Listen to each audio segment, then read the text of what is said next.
All right, Altars by Kronos back. We're going to have another top 8. This is between Jack and Tony. I'm excited to bring this to you for a bunch of different reasons. But before we get into the deck lists and things like that, let's watch the intro.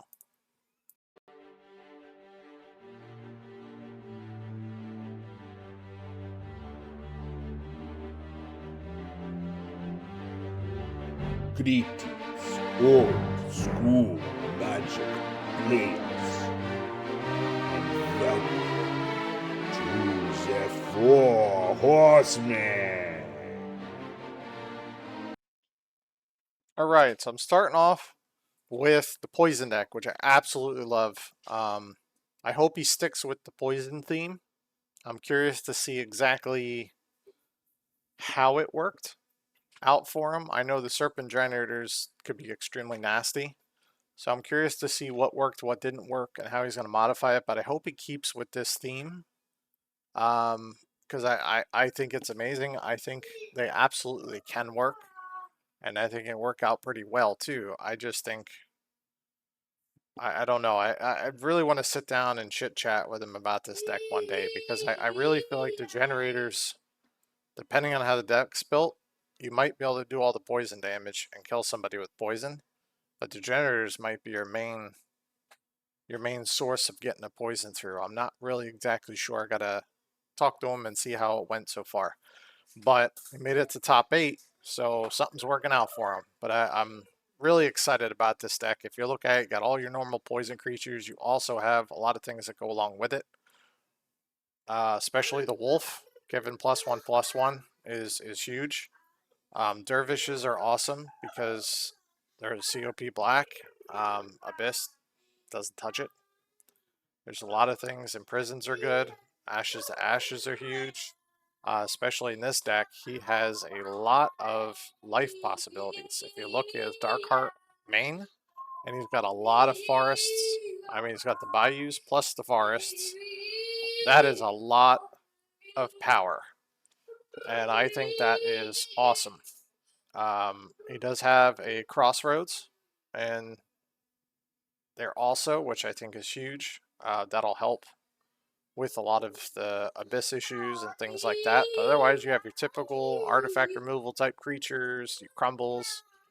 I really enjoy this deck. I can't wait to see the second version of it after this tournament. I hope he sticks with it and keeps learning from what he's doing in a tournament and adapts it here and there.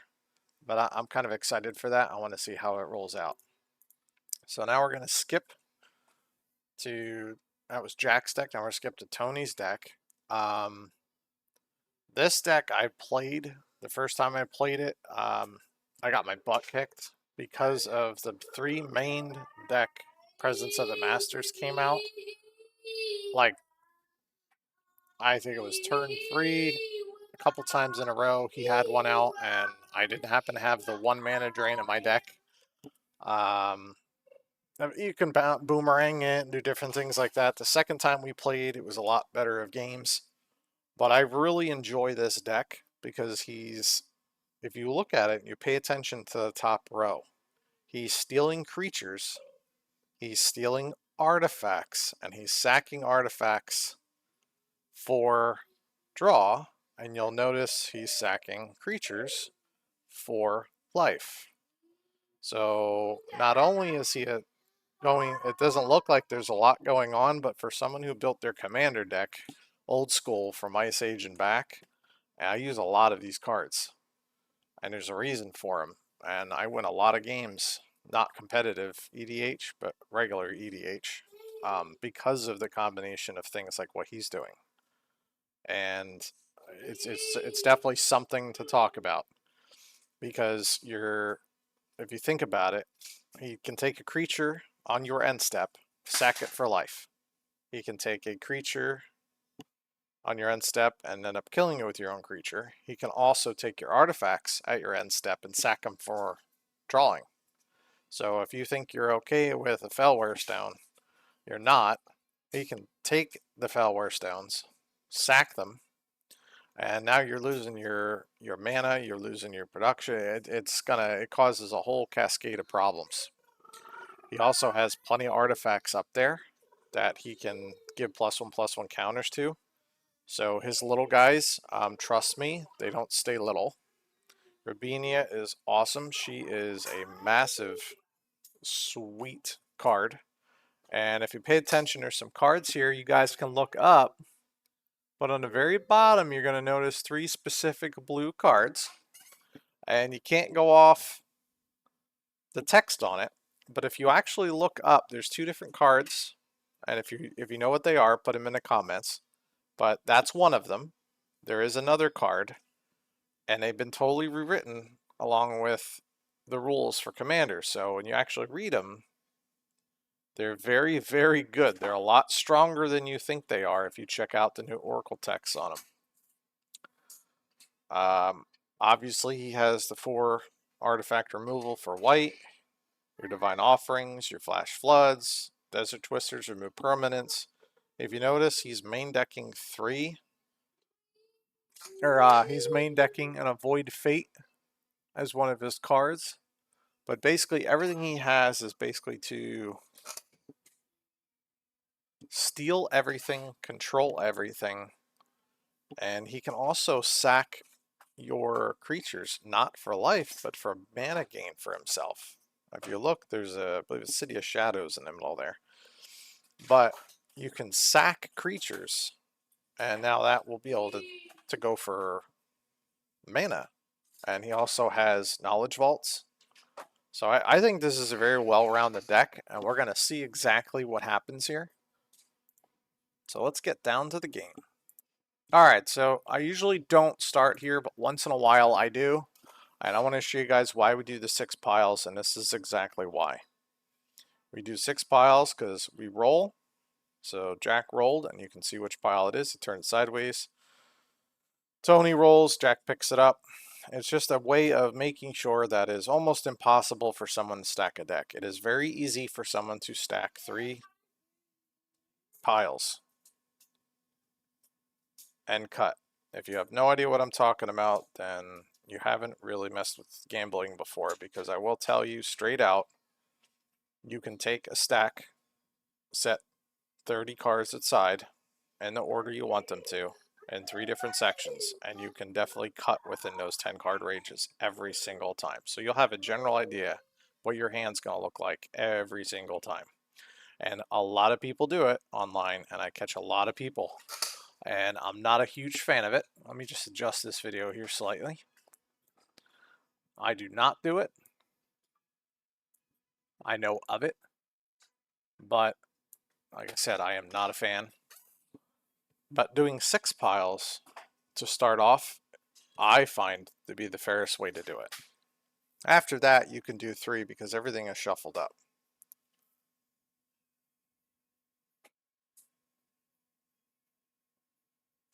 So if you notice, it doesn't seem like it's a big threat, but Tony's actually off to a roaring start here for a minute. Because if you look now, he has an ability to give something a +1/+1 with his artifact. He can sack artifacts for mana. He has a factory, and he has blue and white open already. So he's actually on a pretty good ramp cycle here. I want to see what Jack ends up doing. Does he have 1 land? Oh boy.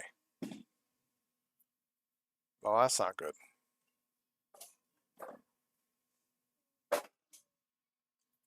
Alright, so that's a Bayou, so may or may not have a crumble. But at this rate, that's what I would be doing too.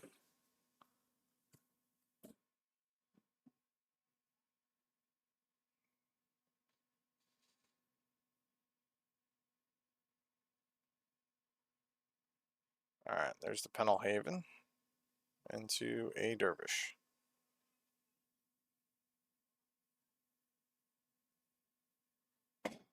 Now, if you don't know exactly what the artifact does on Tony's side, I'm going to butcher the name, but basically you put a +1/+1 counter on a creature and it becomes an artifact. If you remember, Tony has ability to steal creatures and artifacts. So if he has something on your side that he really wants, and he can't steal it with one of his lower... Oh, he's got another Sage. Like an old man or something. He can put a +1/+1 counter, make it an artifact, and take it that way. Or he can make your earn him an artifact and divine offering it. So you have to watch with those kind of oddball cards. They're more powerful than you think. Alright, so he's going to attack and pump with his Penalhaven. He's going to give his Sage +1/+1.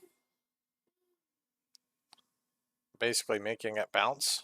So this way Jack does not have a counter on his Dervish. We got another dual land here.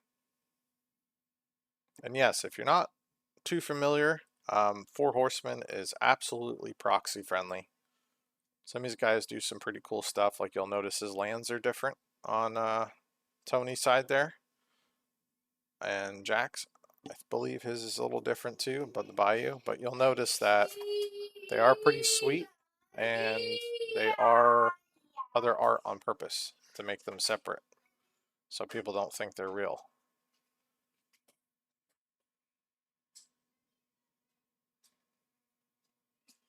Alright, there's another wolf. Alright, so now you gotta watch. He's not gonna attack because Tony had enough mana open to give another +1/+1.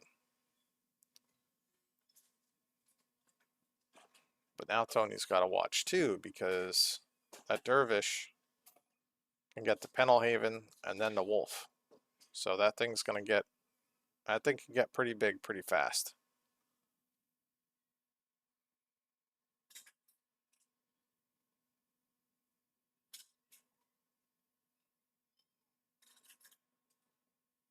Looks like he's activating the factory.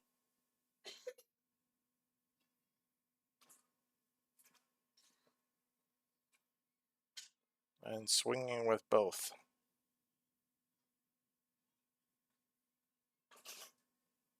So it's a 1/1 at the moment. So the Penalhaven will make it a 2/3.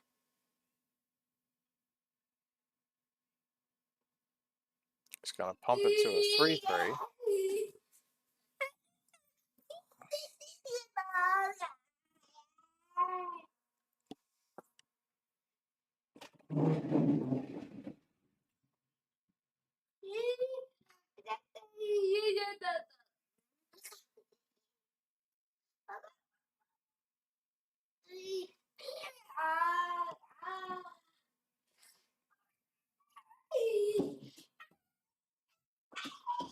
Yep.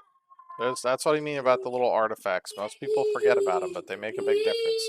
Now here's a really good synergy that we were messing around. Sorry, my son is super excited for this game. I think he likes the wolf. But it is super awesome.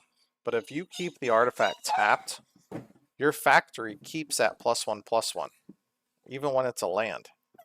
When it becomes a creature again, because that artifact is tapped, that's what he's explaining right now, it still has it. So as soon as you activate that factory, it is a 3/3. So now the factory is a 4/4 basically if it's blocking. So it definitely, those things are stronger than you think they are. Oh, it looks like my son likes Sage actually. And there's the card that I absolutely love. It's my favorite thing in the entire planet. Not really, but Presence of the Master. Sorry, my son is super, super excited over this game. He is all over my head watching this game and pointing at all the cards.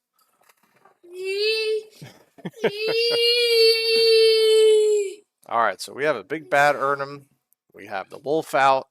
This can get nasty fast. Unfortunately, he's at a low life already. So that's not too good for Jack here.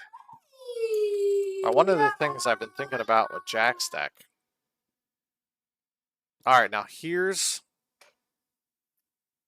something that I might pause and have a discussion about right here. I didn't watch these games, but I did watch this particular part. And I'll explain it to you in a minute.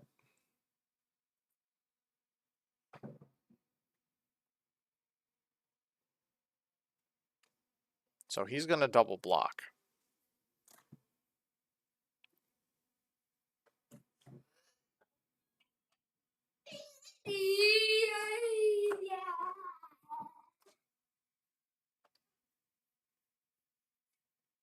All right, so right there, I'm going to pause for a hot second.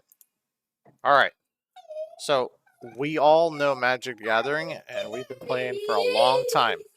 Rules change over time, and sometimes we don't notice it. We could very easily, for a very long time, do what Tony just did. Deal the damage to the creature, sack it after damage is dealt, but before the creature dies for a card. The new rulings, you can't do that. You have to do one or the other. But for a very long time, that was the actual rule. So what you just saw is Tony sack it to draw a card. That was the rule for a long time. The ruling is not that way anymore. There is a cool video. I'll tag the link into the comments. It is from some other person on YouTube, but it does explain combat because a lot of people are doing them wrong. And this is one of them. But rules change and stuff happens. So we're going to watch the rest of this and talk, but I wanted to pause it right there for you. So there's the draw. Now Tony doesn't have a hand, so we know what cards he's drawing. Technically, the only thing on here, Tony should not have drawn the card. Urnham still would have been dead because damage was dealt to, so the sack of the artifact would not have been able to happen. So the Urnham would still be dead. I had to watch this a bunch of times to see what I thought was right. So there's the Old Man of the Sea. That was what he drew. And he also top decked an Old Man of the Sea. So the two old men are out. In reality, it's almost like he's an accidental card ahead. So in this step, he would have top decked an old man and played a single old man. And if you notice, there was no attack or anything there, so nothing really happened. We're going to see what Jack does here to see if this makes a real big difference or not. Alright, so it looks like he's attacking with the poison. He's going to just take it. As between the Penalhaven and the Wolf, that thing beefs up. So he's going to give him a poison counter and take him down to 16. Now he's going to play a Penalhaven and replace the tapped one. And now he's going to tap 4.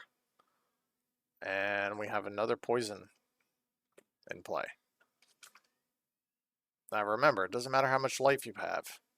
You die from poison, you die from poison. I personally wonder if he plays Elves of Deep Shadow, 4 of those, 4 stones. If he goes a different poison route, plays like, you know, let's just say 3 generators, some greeds, Mirror Universe. I think that would be pretty gross. And if you're worried about mana, there's things called Priests of Yawgmoth. You want to talk about fast mana. At that pace, you're going to get about 7 mana on turn 3 on average. Alright, so he's going to tap the old man, which this would have happened anyway. It's just like I said, at this moment, he would have had just played it. So the only thing that goes down and happens is the taking of the second creature, which is his poison creature.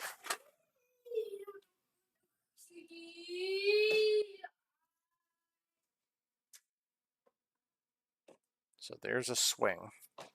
So in my mind, he would still be at 9 right now, because Tony would not have attacked with both. He probably would have attacked and got blocked and sacked the serpent for the block, I would assume.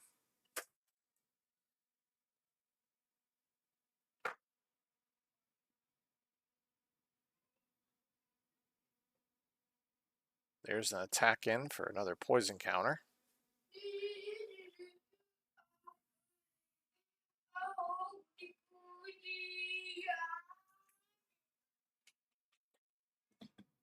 Tony is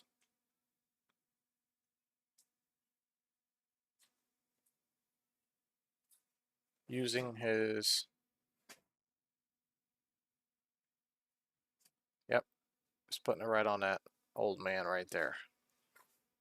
So his power gets a little bit tougher and higher. Remember, old man steals based off of power.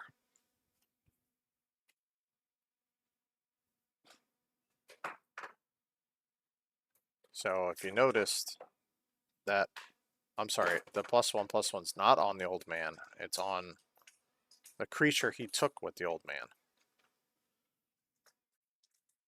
So there's another attack. Are we going to chump block?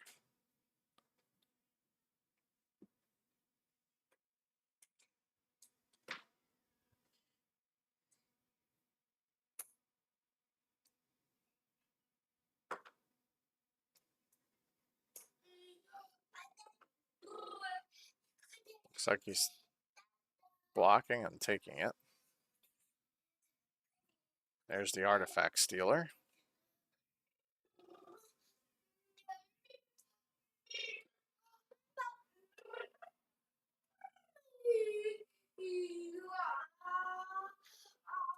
Alright, so at this rate, I think he would have been in the same boat,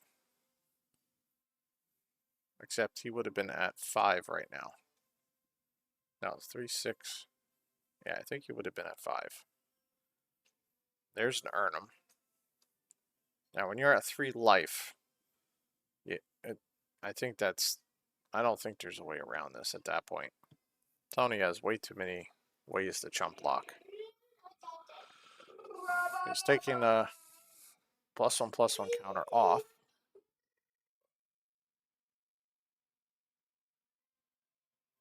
Now he's putting it on that creature who has Forest Walk coming in for the kill. So I don't think it would have made a difference at this point anyway. He could have swung all out and finished it off anyway. So that was a great game 1, but we are pretty lax, but we like to make sure that we help each other learn, and that was one of the biggest things. And nothing negative to anybody. It's very easy to do when you've played since the beginning and rules were always one way, and it's not a common thing you do. You know, I mean, it's not often you're in 4 Horsemen you're sacking a factory because you only have one. So it's very rare that you're sacking a factory like that after that step. So it happened here, we learn from it, and we move on, and there's no harm to anybody. But I think that watching this, I believe that would have ended the same way no matter what. Let's go on to game number 2. All right, so we're back. In case you're wondering, yes, game number 2 starts with 6 piles as well. It's just if you have, you know, some kind of reshuffle or Belden's Gain or something like that, you were definitely doing the 3 piles after that. You're not doing 6 every single time. All right, so here's a quick pass back and forth. So Tony doesn't have any of the 8 artifacts. Here's a Whirling Dervish. Yep. I'm expecting Tony to drop a Sage here. Oh, nope. Yeah. Oh, that's right. That one is 2. I'm sorry. He has 4 1-drops and 4 2-drops when it comes to those type of artifacts. So the Dervish is going to get through and get a counter here.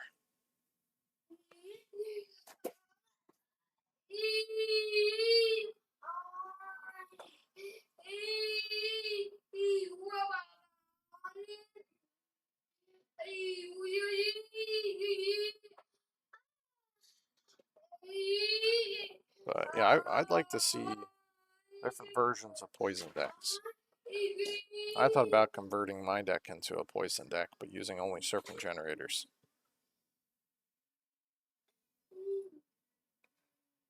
Wow, That's a lot of artifacts. Okay. Well, that is going to start hurting pretty quick because we saw Jack deck, and he has a lot of little drops. And he also has some big scary drops.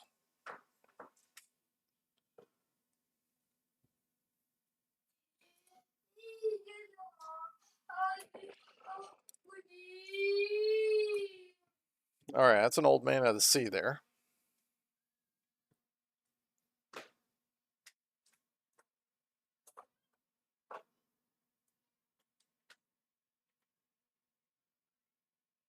Well, but it's not going to be doing much of anything because you got the imprison in there. There's another swing.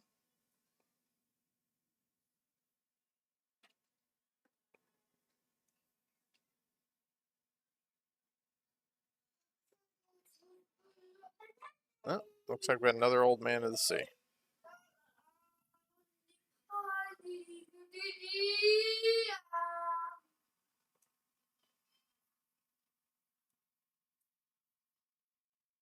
Jack could take that pixie and make it quite big. I'm sorry, Tony could take that Jack's pixie and make it quite big, actually. Yep, he's not going to attack because of the old men of the sea there. So he's just going to swing through with the big dervish. Tony's got to decide what's going on. I think what he's going to do is take the pixie and block with it.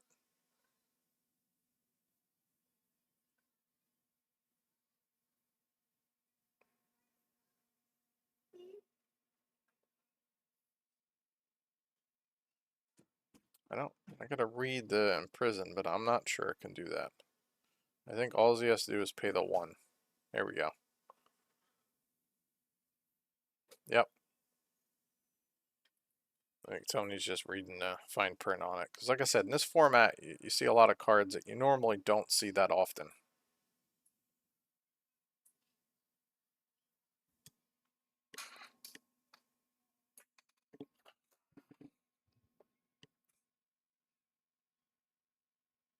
Yep, so there's the pay, which is important, all joking aside, because that stops Jack from having, 4 mana open, so if he had an earn him,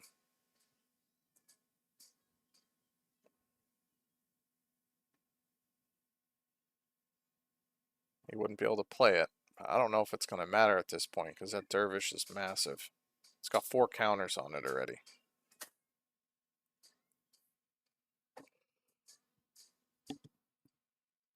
Well, there's a wolf. I think what Tony needs is another. Yep, there's a. Well, I don't know if that taps for mana on its own. I think it taps for generic.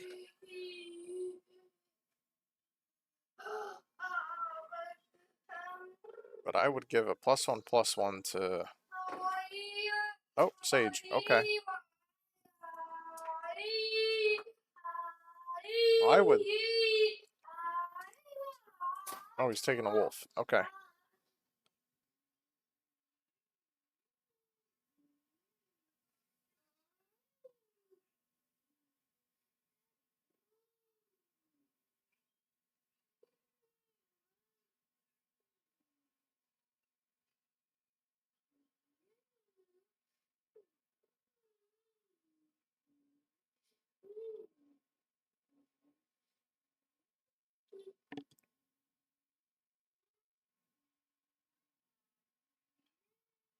There's the swing.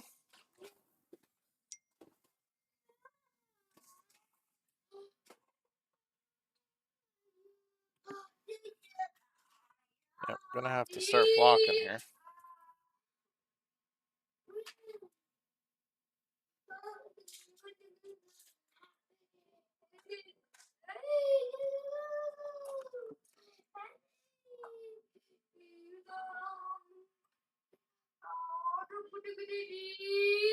Alright, so there's the. At least one mana to negate the steal. But the other one does get stolen.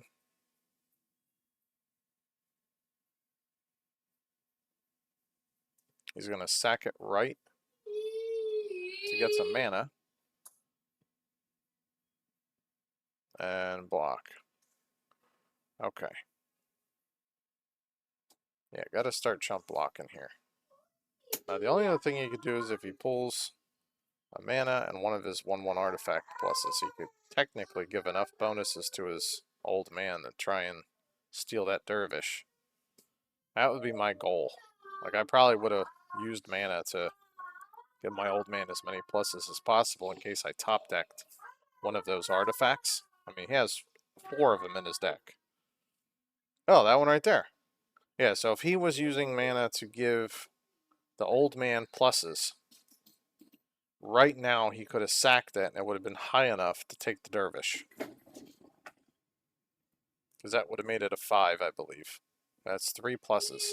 Yeah, so that would have been high enough to take the dervish right now. So you can't really block Imprison either because you just pay 1 and you can no longer block.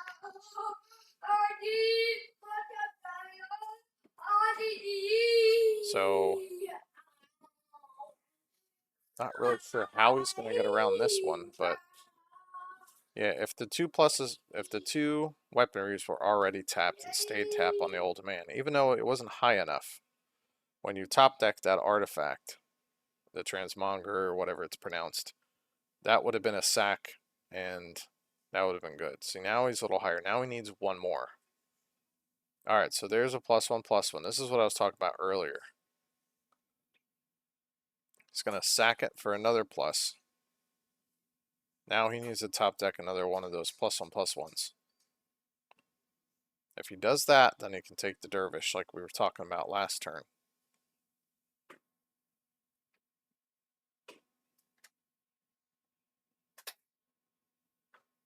Okay, alright. Well, that's definitely one way to do it. You can chump block with this guy now.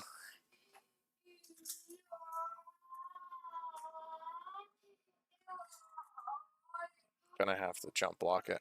Yep.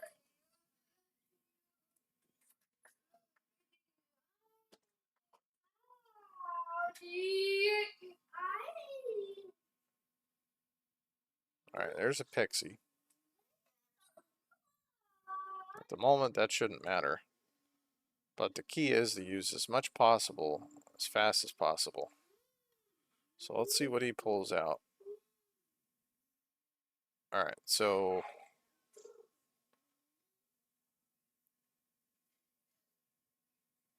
an upkeep, you take the creature. Yep. So now it's untapped.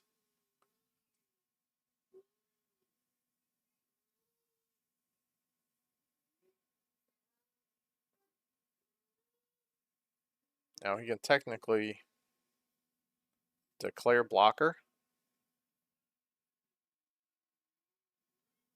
and pump.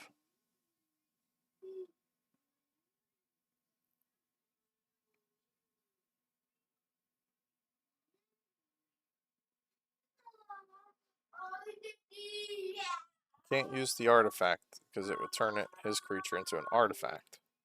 So at this point, that's not going to help because it can't take the pixie because it's, or it actually negates damage. It doesn't negate stealing. But alright, so there's a +1/+1. What are we doing with it here? Right on, okay, right on Preacher. Looks like he made a mistake and untapped his Urbania. Yeah, there we go. It's kind of easy to do when you don't have the card on your side of the table.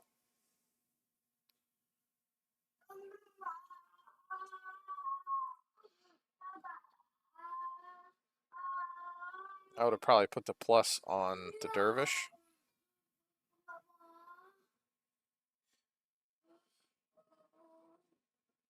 There's a stone. So Dervish is 5/6. I believe it's a 6/6. It would have been a 7/7, an 8/8, and would have been an 8/8. Can't make it an artifact because, oh my god, there's another one. So he could have attacked with the Dervish for 8. But he's got to postpone because here we go. Now he takes it. Now he can make the dervish an artifact.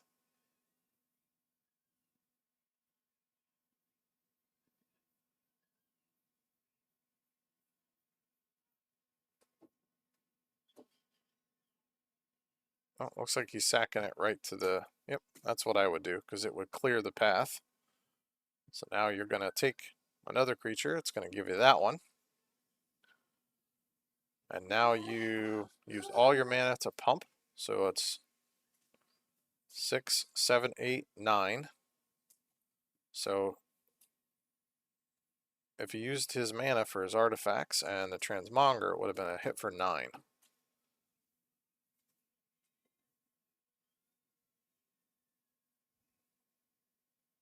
Nope, you want to play Knowledge Vault. Get some extra cards. Okay.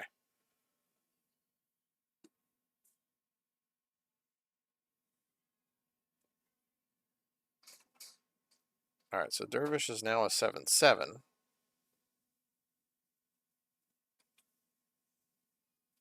So if he, on his end step, if he starts...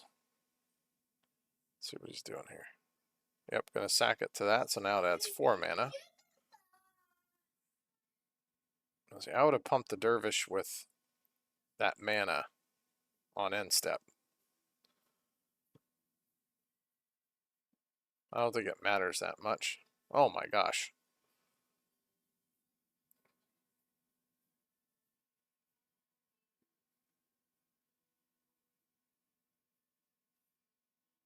Yeah, Knowledge Vault didn't end up being used.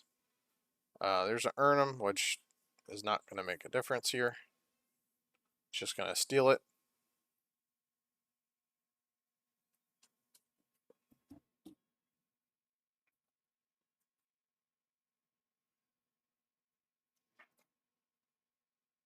And there's the kill. Some fun games. Oh, that's a lot of removal.